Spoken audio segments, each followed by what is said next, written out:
Oh, hey, Michael. Hey, what's up? So, Michael, when did you start being interested in physical wellness, training, and all that? So I've been playing sport pretty much throughout my life. So since a very young age, and it really pretty much started when I started playing rugby, and because I was a really skinny guy back then, so I really need to build myself up. And start going to the gym, and then I realized that I have a passion of being in the fitness industry. I like teaching people, the stuff that I do, and it's not just that. I realized that instead of making people lose weight, like all that kind of stuff, my interest tends to go towards how to make people faster, stronger, and more injury resistant. And then that's got me interested in becoming more than just a physical trainer. So you just want to help other people excel more. Exactly. Yeah. So like training athletes, how to get more out of them, and then that has pretty much become my goal. That's pretty cool. So, Michael, do you think there's any specific qualifications that you need in order to become like a coach, just like you said? Because, there's a lot of certification out there, like NASM, I'm pretty sure that's how it goes. Yeah.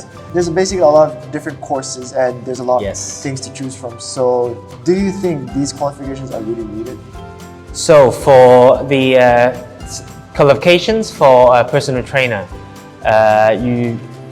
there are a few courses out there, but one of the courses I would recommend is NASM, and there's another one called NSCA. There are actually a few, and then but NASM is actually the one of the most basic ones that you can actually obtain in order to become a qualified personal trainer.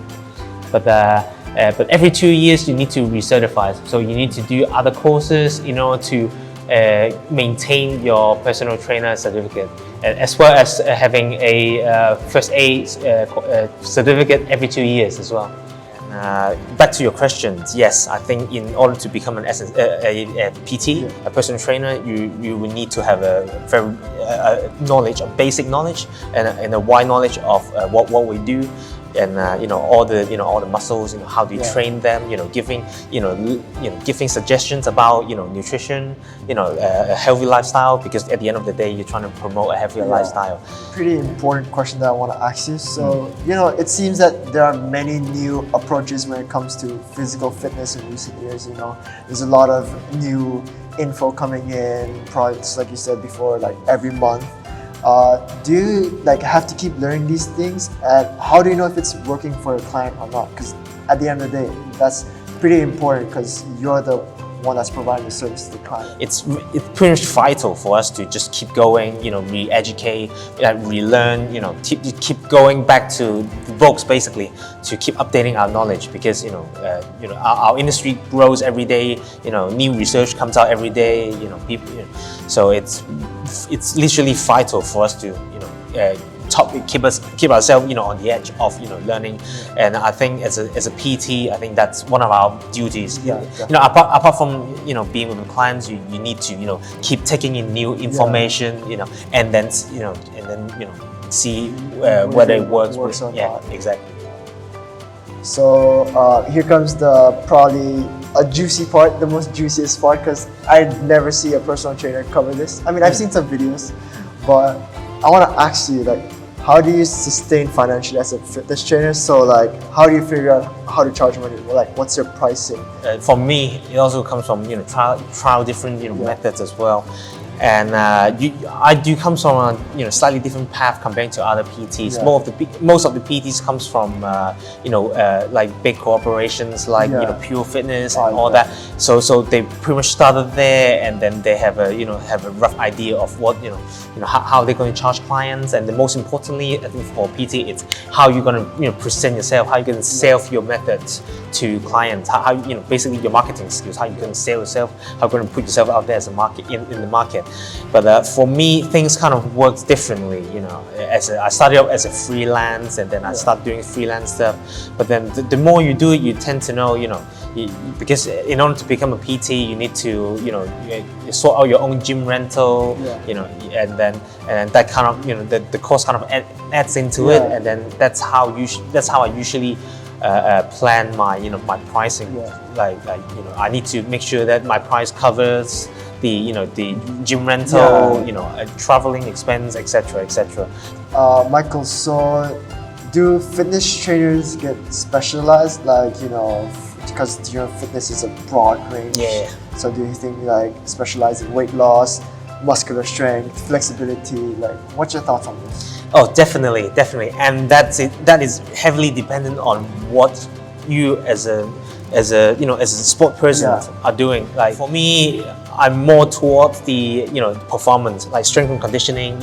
How to get people better at running, how to get people stronger, faster.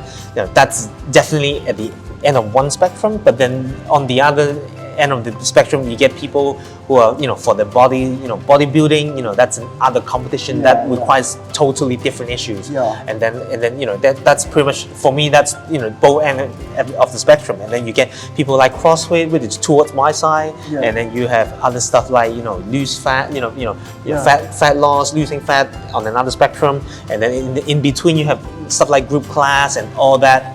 We are all in the same community.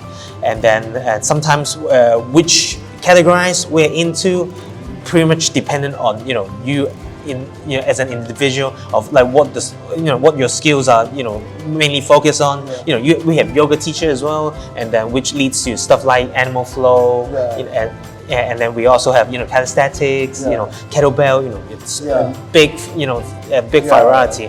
But then sometimes you need to put yourself in line to see where you're at, and sometimes for yourself as well, you're probably more enthusiastic of training someone who is in your domain, who's willing to learn, please, for example, I have to say you will be more experienced in doing that, and then gradually, the more you compete in your sport, and you gradually do more of coaching the same clientele, and then I have to say, the more you're in the sport, you build your own philosophy, and then that's very important as a long-term personal trainer as well. So it's more so about what you're doing. Yes, what determine what you're going to specialize. Yeah, what you love doing. That's very important. So, doing what you love and teaching what you love.